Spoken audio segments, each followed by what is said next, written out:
Good morning and welcome everyone. I'm Tom Bowley, Chief Market Strategist at earningsbeats.com, and this is Trading Places Live. It is Tuesday, April 28th, 2020, and we are pre-recording this Trading Places Live. Currently, though, futures are pointing to a strong open with Dow Jones futures higher by more than 300 points. All right, let's talk about some of the things we're going to get into today. We've got, of course, our daily market recap. Market had a pretty good day yesterday. We'll go through that. In talking technically, one thing I want to point out is just the long-term S&P 500 chart. I go over this often, but I think it's really important that we talk about that.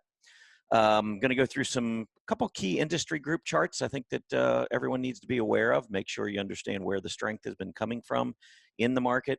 We've got earnings spotlight. A lot of companies beginning to report their earnings. The acceleration of earnings reports really beginning to pick up steam. So we'll go through some of those earnings reports, upgrades, downgrades, and then I'll wrap up the show with the three you must see.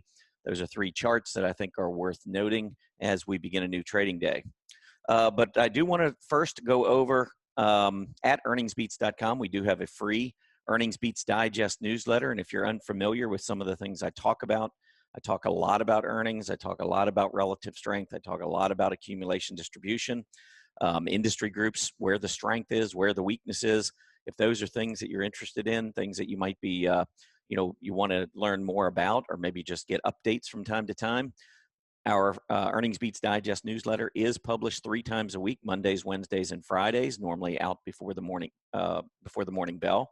So usually before we start the trading day, you'll have that in your email box. And again, it is completely free. All you need is put in your email, your name and your email, hit the subscribe button, and you will join our community at Earnings Beats. We'd love to have you. So again, just go to earningsbeats.com, and right on our homepage, can't miss it, just name and email, and we'll get you signed up for that free newsletter. All right, let's get into the action from Monday. We did have a pretty nice day, as I said. Dow Jones Industrial Average finishing up 358 points, moving above its 50-day moving average. S&P 500 did the same thing, moving above its 50-day moving average, up 42 points to 2878, 2900 right around the corner there. Hard to believe, 3,000. I mean, we wouldn't have said this a month ago when we were down at 2190. But the S&P 500 now knocking on the door, 3,000, not that far away. NASDAQ, another pretty strong day. It lagged on a relative basis, but it did break out to a new high. And as you can see, the major indices here, the Dow, the S&P, and the NASDAQ, all trending above their 20-day moving average, and all now with positive PPOs. The daily PPOs are above the center line. So this is the look of a bull market, not a bear market. And I've been talking about that a lot. There's been a tremendous amount of accumulation that's taken place throughout this, these last 6 weeks, 7 weeks. And even though the move to the downside was swift and it was scary and there was a lot of panic, market actually was showing signs of accumulation throughout that entire process. And now we're seeing what's happening on the other side of all that panic. Market seems to not pull back at all. And when it does, we've got more buyers stepping in. And again, that to me just smells and acts like a bull market that's in play here. Mid caps and small caps on a relative basis outperformed yesterday.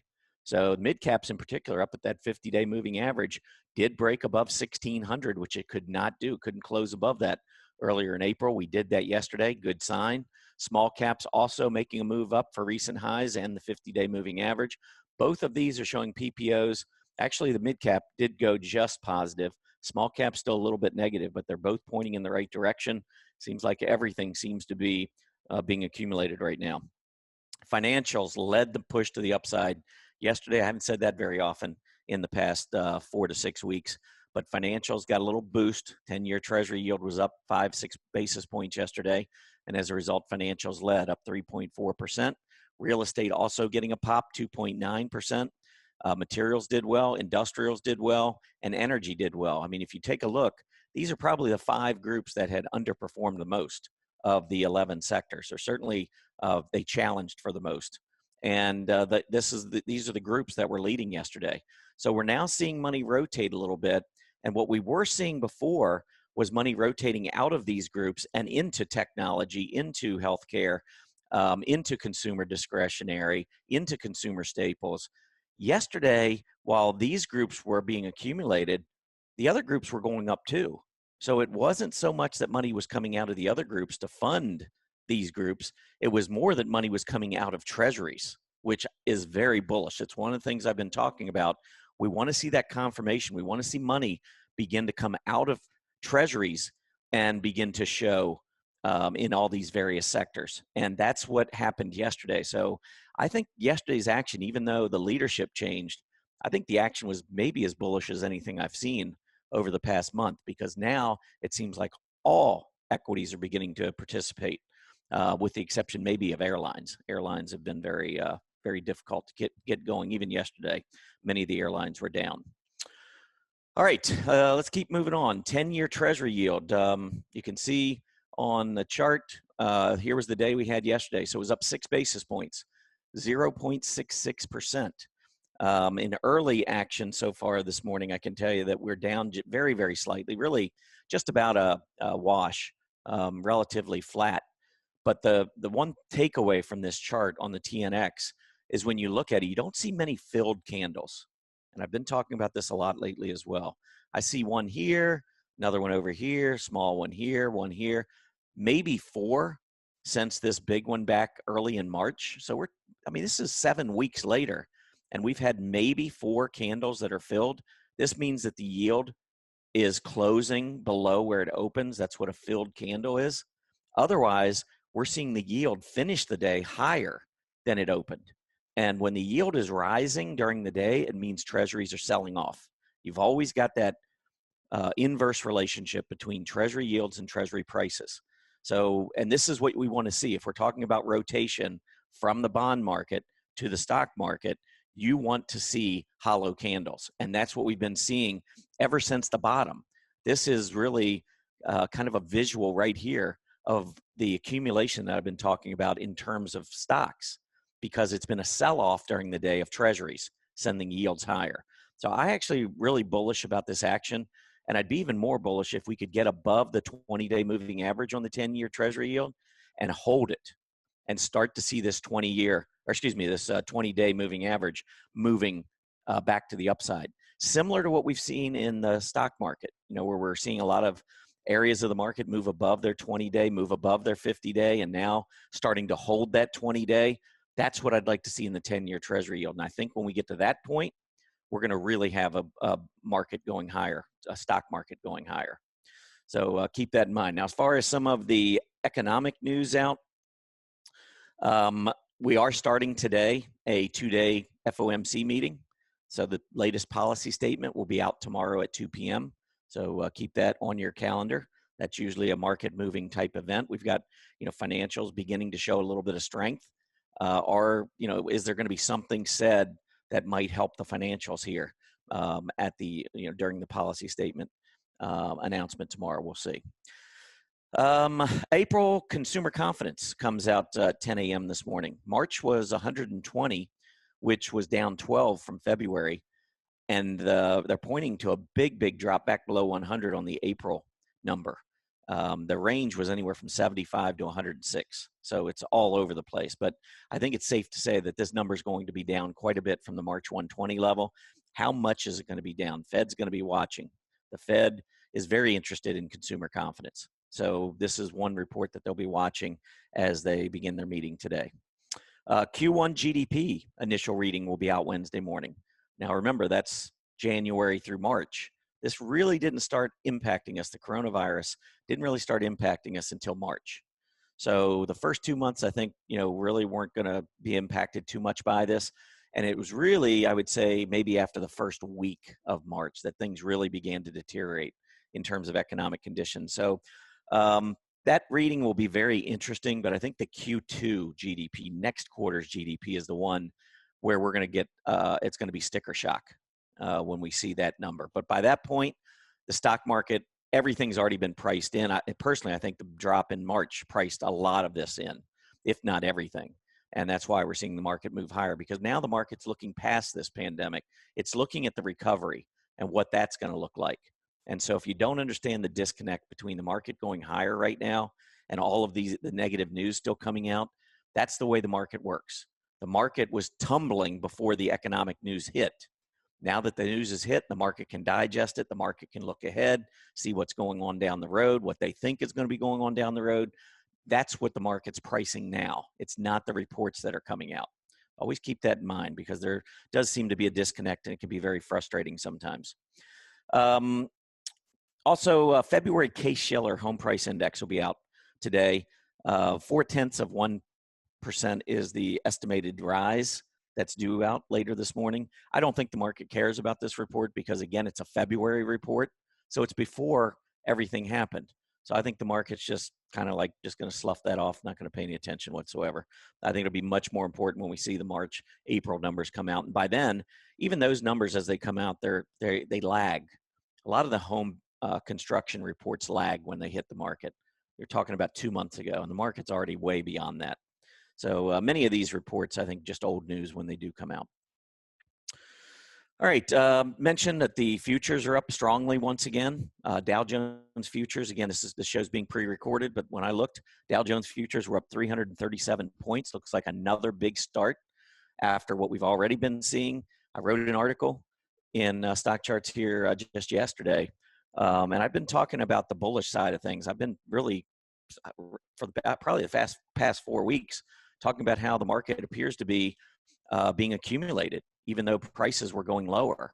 And I've talked about that on many occasions. The accumulation distribution indicator, I think, is a really important indicator to look at to see where the money's been going. But you know, when I look ahead, and what I see is the market just continuing to strengthen. Market's showing me no signs at this point that this is just a bear market bounce or a bear market rally. I think this is very similar to what we saw in the fourth quarter of 2018 with the trade war. Everybody got panicked. We went down and then just started rallying right back up, and we never went back and retested. I think that's what we're doing here again. This was worse in terms of percentage, in terms certainly the health scare. And the health scare, by the way, is real. I think the stock market was somewhat manipulated on the way down. All the gap downs and the recoveries during the day, gap down, recovery during the day. Usually if you're panicked, if the entire market's panicked, including professionals, you're going to see selling throughout the day. You're not just going to see selling at the open. So that, I think, was, when I talk about manipulation, I think there was manipulation. I think that professionals been accumulating throughout March and into April, and we're seeing the result of that now. All right, let's keep moving on. I want to get into talking technically. So talking technically, what I wanted to show you was this long-term chart, and this is what I've been talking about for quite a while. I have said I believe we are in a secular bull market. Now, don't confuse that with the cyclical bear market we've seen. We have definitely had a cyclical bear market. By definition, anytime you drop 20%, it's a bear market. The only question is, are you in a secular bear market or a secular bull market? Because if you look back at this chart in the 1950s and 1960s, this was a secular bull market. Think secular, think long-term. When we talk cyclical, think short-term. So here we had cyclical bear markets, 4 of them, short-term bear markets in a long-term secular bull market. All right. You go through these periods, though, about a dozen years, and we've done this multiple times in history, where the stock market cannot break out above prior highs. These periods are referred to as secular bear markets.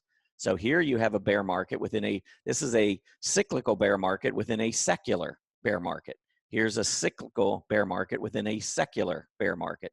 Same for the 70s, same for 2000 to 2002, and 2007 to 2009. These were cyclical bear markets within a secular bear market. We are now in a secular bull market, in my opinion, just like we were in the 80s and 90s, 50s and 60s, where we go up. We have bad periods. You're still allowed to have recessions in a secular bull market. You're still allowed to have cyclical bear markets. You're still allowed to be scared like there's no tomorrow, which we have been, but it's within the confines of a longer term uptrend. I believe that's what we're in now. I think that's what we had in 1987 when we crashed. I think we had a big move here to the downside that was within the longer term push to the upside. All right, so, you know, as we pull back, just remember, just keep this chart in mind. Long term, you know, when we dip down to 2190, think about this for a second. When we dip down to 2190 at the low, do you know that we were within 600 points of the high we saw in 2000? 20 years later, I mean, we've had a lot of growth in this country over the last 20 years. If you had said back in 2000, when we were over 1,500 on the S&P 500, that you would see 2190 in the year 2020, after the move we had in the 1990s, I would have said, and probably everyone would have said, you have absolutely lost your mind. That is insane. There's no chance that in 20 years, the stock market, the S&P would only be at 2190. It's a mindset you get into. We were in that bullish mindset where we were invincible. And that is what leads to this sideways action for a while. When you get to the point where you've been up for 20 years and feel like there's no chance you can ever go down again, that's when these hit. Same thing in the 60s. We had 20 years of this to the upside. Then we had the secular bear market hit. But then once you go through a secular bear market, you think there's no way the stock market can go up. You've been trained to see a market that goes nowhere. So anyway, just keep this chart in mind, because I believe we're in a long-term secular bull market.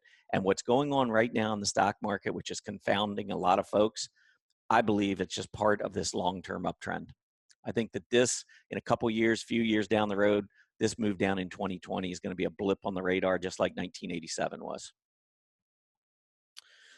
Okay, let's move on. I want to go through and just talk about a couple industry group charts. And I want to start first with biotechs, because biotechs have been incredibly strong. You can see the breakout here above the February highs. Not too many groups are doing that right now. And we just closed at another new high yesterday. Biotechs really have been strong. You know, they're going to pull back at some point, but when they pull back, watch that rising 20-day moving average. I think that's going to be really critical. 5-year chart, and actually I'm going to stretch this out. Let's go back 10 years, because I want you to see, you know, you look at the last 5 years and you just think, well, biotechs just don't participate in bull markets. Well, 2011 to 2015, you can see not only did they participate, but they led the bull market for 4 or 5 years. This is long-term rotation. Biotechs were on fire for 4 or 5 years. And then we went through this sideways consolidation where it just seems like, you know, just stay away from biotechs. I believe that has changed. I think this paradigm shift with the pandemic is putting a lot more focus in this area. And I believe we are breaking out, and we are going to enjoy multi-year rally in biotechs. This is my favorite group going forward. I think to not own any biotechs at this point is probably not doing your portfolio any kind of favors. All right, another group that I'd like to pull up. How about broadline retail? You wouldn't think that retailers would be an area that the market would really like with a pandemic. Everybody's staying at home, right? Well, there's certain areas of retail that's really good, especially if you happen to be an online retailer. This pandemic kind of played right into your business model. There's a lot of companies that weren't really doing very well, and all of a sudden, anybody who's doing online retail and they're good at it have seen their business really pick up over the past 30 to 60 days, and that is sending many of these stocks higher. So look at broadline retail making the breakout above this 2275 level. A lot of that can be attributed to Amazon. I mean, Amazon has been huge. Amazon's a big part of broadline retail. So that's one company, but you have others. I mean, you got VIP shops. You know, VIP shops, big breakout here, pulling back down near the 20-day moving average. I like this company. Look at the accumulation distribution just going higher and higher. As stocks pulled back in February, and then in March, stock market was really getting hit. VIPs was going up. It pulled back here, but accumulation distribution didn't pull back, and we just keep breaking new highs. So again, this is another company I think that looks really good among those broadline retailers. But it's not just broadline retail. We can take a look at specialty retail as well. So specialty retail, beautiful move up, now challenging the February high. We looked at all the major indices at the beginning of the show. I didn't see anything challenging the 52-week high. I never saw anything challenging February. Closest thing was the NASDAQ.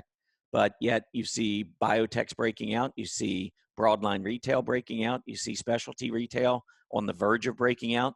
And a lot of these charts now, you're seeing price action above the 20, which is above the 50.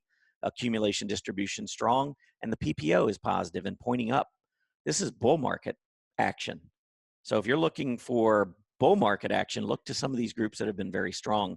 I suspect we'll see leadership out of these groups for some time to come. All right, let's move on to earnings. And the first company I want to pull up on earnings is Pfizer. So Pfizer came out And actually over here, I'm gonna change this chart as well so we can look at what's going on in the pre-market. So here's the pre-market. Pfizer up 2.27%, 39.20. When you go over to the chart, 39.20, you still got some overhead resistance. We're seeing better performance in Pfizer, but you can see the accumulation distribution has not been nearly as strong here as has been in other areas. Now, accumulation distribution by itself, I would not trade off of. In other words, I wouldn't look at this and say I'm going to short Pfizer because the accumulation distribution has been weak. I think that's a big mistake. But what I would be looking at is companies when they're going down. And one of the things Mark Chaikin, when he developed this accumulation distribution, what he talked about was look for the divergences. So when prices are going down and the accumulation distribution is going up, or when prices are going up and the accumulation distribution is going down. Here we could see we were going down, and so did accumulation distribution. Now we're starting to go up, and it's slow, methodical, but we are going up. So I don't really see anything in accumulation distribution telling me anything, but this is a stock that I probably would not have had any interest in because the accumulation distribution was going down with price. So it wasn't looking as appetizing from an accumulation standpoint as many other stocks. Let me give you an example of, and they didn't report earnings, but let's look at Eli Lilly. Now, do you see the difference here? See Eli Lilly moving lower, and look at the accumulation distribution moving higher. There's your positive divergence. Those are signs of accumulation. And now look at Eli Lilly leading the pharma group to the upside. Another pharma that we can talk about is Merck. They also reported earnings. By the way, Pfizer did beat 80 cents versus 71 cents. Merck beat 150 versus 139. So Merck comes down, hits its 20-day, bouncing, trying to get through. Let's see what Merck is doing here in pre-market. Merck down $1.58, down 1.88%, 82.40. So we're looking at maybe we're in a range. We're still above our 20-day moving average. I'm not too upset there, but in the group, I'm still going to be favoring. I would still favor Eli Lilly over both of these. Although Merck, look at Merck when it went down to that final low. See how the accumulation distribution turned around. Now it's breaking out. I think Merck looks better than Pfizer, even though it's down after its earnings report. I would be more a fan of trading Merck on the long side with any kind of weakness here. Let's take a look at Pepsi. And there's the chart bouncing off the 20-day. I think Pepsi's looked pretty good here of late. And let's see what they are doing with their earnings report. Pepsi did beat $1.07 versus $1.02. Stock is up 1.67%. And that takes it up, getting closer and closer to this breakout level. Needs to get through about 138.5 to break out. So we got a little work to do there, but Pepsi is looking better and did come out with a pretty nice report. All right, going through the list, let's see what else we want to talk about here. I tell you, I want to pull up CNC because this is one that I really thought was going to have a good report. They did not. They actually missed 86 cents versus $1.01, but I haven't seen the reaction yet. So let's see what CNC is doing.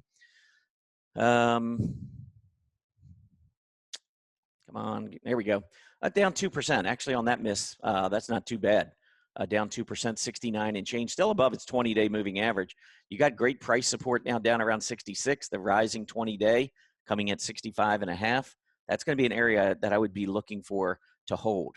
Another company that reported this morning, got to take a look at Southwest Airlines. Airline stocks just have been horrible. Look at Southwest breaking to a new closing low. Look at the accumulation distribution. Completely different picture. And that's why I've been saying airlines, you want to stay the heck away from them.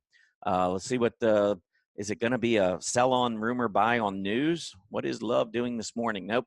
Down another buck or 1.61%, 28.64. So still just no love yet in the airline space. I am a momentum trader. I like to trade on the long side, especially when I believe we're in a secular bull market. So I just avoid a stock like Love. I don't like to try and short stocks when I've got so many I can trade on the long side. Last night after the bell, one company that came out was F5. And let's look at the reaction here on F5. Up $15, 12%. Look at F5 on the chart. Look at this drop back in March and look at the accumulation distribution holding the lows and rising. Look at all these hollow candles.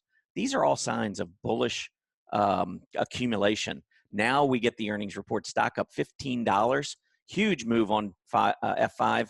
I would not be a fan of chasing. I'd see if the stock pulls back, but this would be on my watch list going forward. They did beat 223 versus a $1.99. I think F5 looks pretty good. All right, let's keep moving on. We got upgrades, downgrades. Just want to go over a few of these. CNX upgraded. Great looking chart. I think they came out with earnings yesterday. I mentioned this on the show over at Earnings Beats yesterday. Moved down, gap down, and then absolutely exploded to the upside. Through all this mess right here, you can see the accumulation distribution was picking up. A lot of hollow candles. I like the upgrade there. Ollie, this is in the broadline retail space, definitely gaining strength. That last move in March to the downside, look at the accumulation distribution. Positive divergence. Now we're getting the result back to the upside. I think Ollie looks good. Downgrades, a couple EW, Edwards Life Sciences downgraded, came out with good earnings. I've been waiting to see if I can get this one at the 20-day moving average. So I actually like the downgrade. I think it plays into my hand here. Another one that where prices were going down, you can see the accumulation distribution going up. And Roku downgraded also today. Roku's been strengthening of late. PPO looks pretty strong. So watch that rising 20-day moving average on Roku. All right, let's move into our final segment, the 3 you must see. And I am going into the financial area. Financials led yesterday. I want to pull up a couple of charts for you first of leaders in terms of scooter scores, the StockCharts technical rank among the financials. So if financials begin to see more money rotating in, some of these stocks, these 3 that I'm going to talk about are already looking good. And if more money rotates into the group, I think it's probably just going to create even better opportunities down the road. Specialty finance company, MSCI, beautiful move up, challenging that high back in February from 220 to 330. Stock's been up 50% in the last month, as if nothing ever happened. I would be watching the stock on any kind of a pullback back to the 20-day moving average. I think that is an area that I would be very focused on as a potential entry point. Next up, SPGI. This is S&P Global. Big move to the downside, big rally. Not all the way back to February, so not quite as good as MSCI. But as we were moving down throughout this move, a lot of hollow candles. You can see the accumulation distribution starting to pick up. And as soon as we started rising, we broke out on the accumulation distribution. SPGI looks good. Pulling back, hitting 20-day moving averages would be a great sign for entry. And then the last one I have, this is a smaller company, PLMR. But, you know, you look at the chart now, you know, we pulled back a little bit in March. But during that pullback, take a look at the accumulation distribution. At the low, the accumulation distribution was at the high. So price low, accumulation distribution high. That is just a lot of buying after the opening bell. So you see a lot of long tails to the downside with strong recoveries, good finishes. Lately, we've been seeing a little bit more of the filled candles. So that's taken a little bit of toll on the accumulation distribution. But we just broke out to a new 52-week high with the PPO above the center line. PLMR, I think, looks very interesting. And this pullback from 65 down to the low to mid 50s, I think is an opportunity. So PLMR, I think, looks good. So those are your 3 at 3. I do want to mention before we exit today, again, for those of you who'd like a free newsletter, Monday, Wednesday, Friday, I write this, just a little blurb, one stock, highlights earnings, relative strength, accumulation distribution. Go to earningsbeats.com and just sign up here, name and email, and we'll make sure we get you added to the list.